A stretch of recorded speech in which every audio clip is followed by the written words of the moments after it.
Capítulo 30. Lei Especial Vikir, Artigo 1, Parágrafo 1. A pessoa que retirar esta aposta, doravante denominada aposta, receberá 100 milhões de ouro imediatamente, conforme determinado pelo deputado Vikir van Baskerville. Uma lei feita e aplicada pelo jovem vice-magistrado aos 15 anos, na sua primeira nomeação. Ninguém na legislatura foi contra a promulgação da lei, porque não tinha ideia para que servisse ou para que se destinasse. Os cidadãos perplexos. O que? Você vai nos dar 100 milhões? Só podes estar a brincar comigo. 100 milhões de ouro equivalem a 4 anos de barras de ferrugem para pessoas comuns. Você está oferecendo 100 milhões por uma vara de madeira. Para que é isso? Um show. As pessoas conversavam. Todos olham para Vikir com expressões ilegíveis. Isso incluiu Chihuahua Baskerville e outros funcionários da divisão de execução. A conversa só aumentou, mas quando ninguém deu um passo à frente, Vikir falou novamente. Alguém mais? Ninguém respondeu à pergunta. A essa altura, Vikir pegou sua pena e rabiscou mais algumas palavras no aviso. Lei Especial de Vikir, Artigo 1, Seção 2. A pessoa que retirar esta aposta, doravante denominada aposta, receberá um adicional de 900 milhões de ouro, conforme determinado pelo magistrado adjunto, Vikir van Baskerville. 100 milhões de ouro e mais 900 milhões. Quem retirar esta participação receberá 1 bilhão de ouro em dinheiro. 1 bilhão de ouro. É uma quantidade de dinheiro que nenhum homem comum pode tocar até morrer. As pessoas começaram a rir. Isso é ridículo. Você está brincando comigo? Que tipo de idiota faria isso? Ei, garoto, não brinque, vamos entrar. Isso é muito engraçado agora que vejo, não é algum tipo de comédia stand-up. As pessoas reunidas na praça ficaram chocadas com o absurdo da situação. Alguns deles até chamam Vikir abertamente de palhaço. Mas Vikir permanece indiferente. Tem alguém aqui?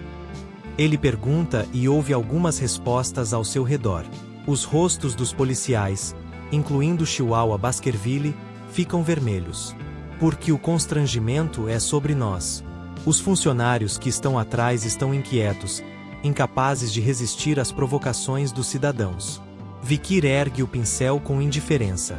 Artigo 1º, parágrafo 3º da Lei Especial Vikir. Para uma pessoa que retire esta aposta, doravante denominada aposta, será pago um adicional de 9 bilhões de ouro, conforme determinado pelo vice-magistrado, Vikir van Baskerville. Um total de 10 bilhões. À menção desta quantidade, a sala ficou em silêncio imediatamente. Um silêncio mortal. Quem retirar esta participação ganhará 10 bilhões de ouro em dinheiro. O artigo 3 da Lei Especial de Vikir foi proclamado. Os olhares e as provocações sarcásticas desapareceram, e a praça central está em silêncio, como se nada estivesse vivo. A ausência de som, apesar da enorme multidão, me deu arrepios.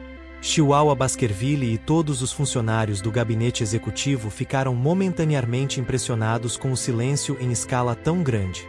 Mas Vikir permaneceu indiferente. Tem alguém aí? Desta vez, ninguém respondeu à pergunta. Os cidadãos ficaram olhando, incapazes de rir ou falar. O que é isso? O que está acontecendo?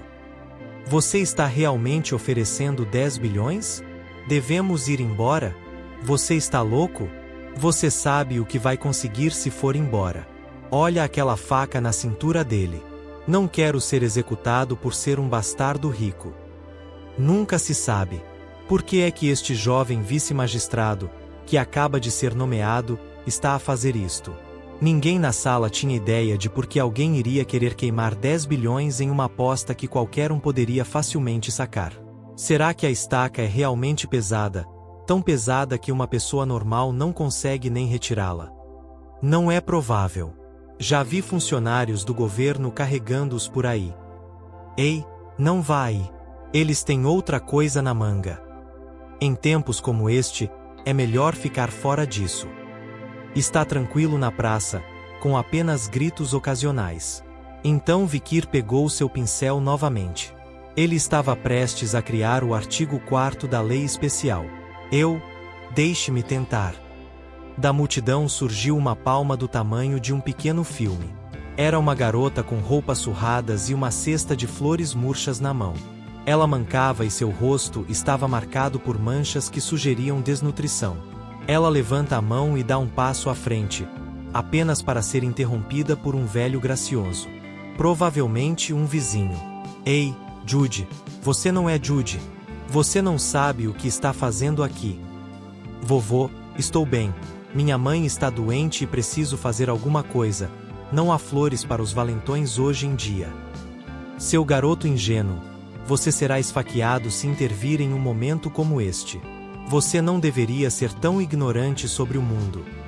Se alguma coisa acontecer comigo, por favor, me faça um favor, mãe. Judy saiu para a praça, evitando o desaprovador avô do vizinho. Vikir olhou para Judy com um olhar frio. Retire. Judy agarrou a estaca com toda a força que pôde. Os cidadãos olharam para a menina com olhos inquietos. Em parte com pena, em parte zombeteiro, em parte intrigado para ver o que aconteceria com a pobre coitada nos próximos segundos. Enquanto isso, Judy começava a suar frio. Vamos lá, eles vão ter que me matar, ela pensou.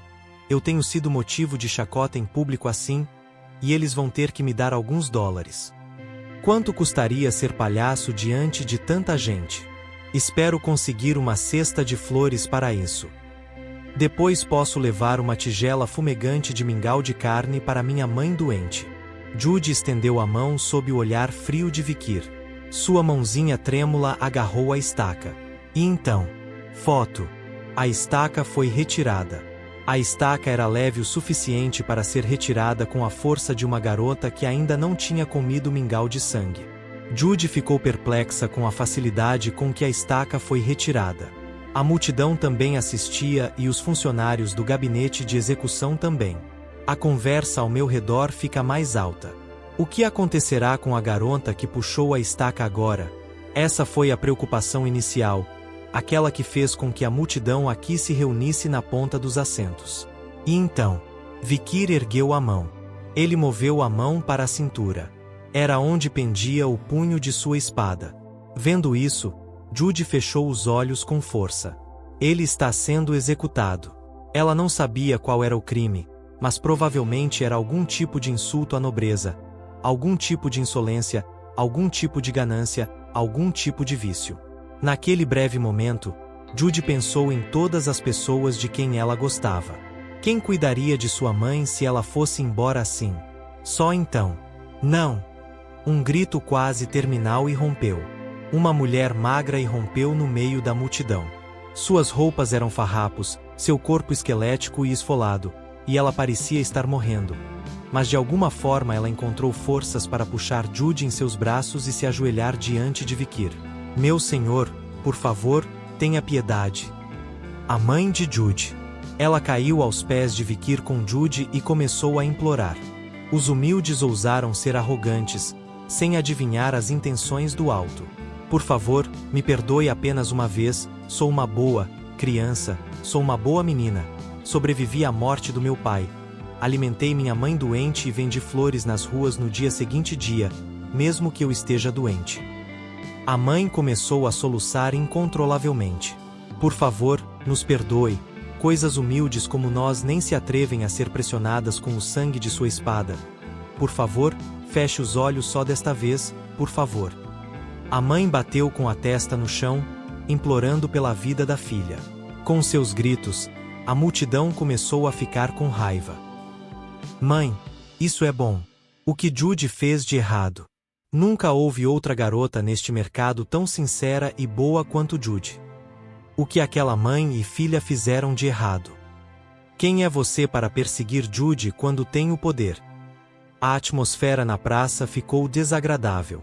A multidão, que estava tão quieta quanto a morte, começou a ferver. As autoridades, incluindo Chihuahua, mexem os pés nervosamente, no que parece ser um tumulto a qualquer momento. Então, Vikir estendeu a mão para Judy. Sua mão passou pelo punho da espada e agarrou o punho de couro atrás dela. Vikir colocou o pesado saco de couro diante dos olhos de Jude. Jude olha estupefata para o saco e depois para o rosto de Vikir. Então, com as mãos trêmulas, ela pega o saco e o entrega. Ela puxa as alças deste saco de couro incrivelmente pesado. Pancada. Um brilho dourado ofuscante emana de dentro do saco. Moedas de ouro. Incontáveis. Por um momento, a sala fica em silêncio novamente. Jude, sua mãe e inúmeras outras pessoas que observavam a pobre mãe e filha ficaram em silêncio em uníssono. Vikir falou: 10 bilhões de ouro. As palavras substituíram uma espécie de oráculo. Jude e sua mãe estavam simplesmente ajoelhadas, estupefatas, diante de uma quantia de dinheiro que nunca tinham visto, ouvido ou imaginado. E foi o mesmo para todos que assistiram. É assim que a lei funciona. A essa altura, Vikir havia declarado a todos os cidadãos que lotavam a praça. E assim encerramos mais um capítulo. Lembrando que temos capítulos novos toda semana, então não esqueça de se inscrever no canal, ativar o sininho e deixar seu like. Compartilhe com seus amigos e comente o que achou. Obrigado por nos acompanhar, e até o próximo capítulo.